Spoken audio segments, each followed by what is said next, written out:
September 28 Hyderabad చరిత్రలో మరచిపోలేని రోజు.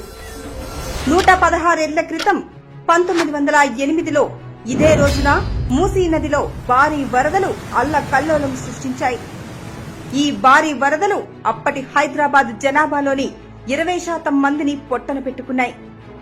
వరదల్లో సామాన్య ప్రజల ప్రాణాలు పోవడాన్ని చూసి చలించిపోయిన నిజాం ప్రభువు అలాంటి పరిస్థితి ఇంకెప్పుడు రాకూడదని సిటీ ఇంప్రూవ్మెంట్ బోర్డును ఏర్పాటు చేశాడు. ఈ బోర్డు నదీ తీరంలో ఉన్న మురికి వాడల్లోని నిరుపేదలను కాపాడే లక్ష్యంతో పనిచేసింది. నగరంలోని 14 ప్రాంతాల్లో దాదాపు 1300 ఎకరాల్లోని మురికి వాడలను ఖాళీ చేయించింది. ఈ మురికి వాడల్లోని పేదలందరికీ సిటీ ఇంప్రూవ్మెంట్ బోర్డు అన్ని సౌకర్యాలతో కొత్త ఇండ్లు కట్టించి ఇచ్చింది.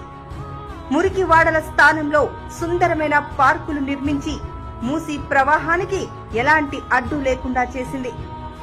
మూసీ నిర్వాసితులకు కొత్త జీవితాన్ని కల్పించి నిజాం ప్రభువు చరిత్రలో నిలిచిపోయాడు.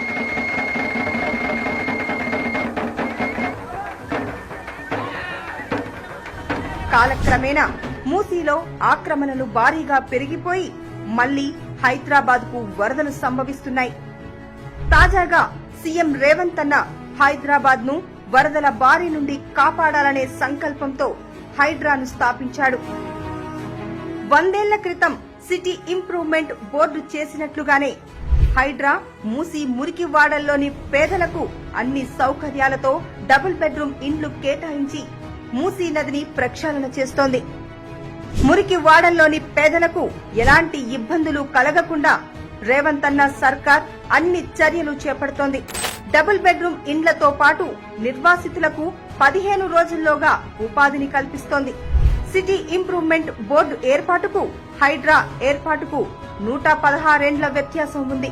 నిజాం ప్రభువు సీఎం రేవంత్ అన్న హైదరాబాద్ ప్రజలను వరదల నుండి కాపాడాలనే సంకల్పంతోనే ఈ 2 సంస్థలను ఏర్పాటు చేశారు. హైడ్రాతో హైదరాబాద్ ను కాపాడుతున్న సీఎం రేవంత్ అన్న చరిత్రలో నిలిచిపోవడం ఖాయం.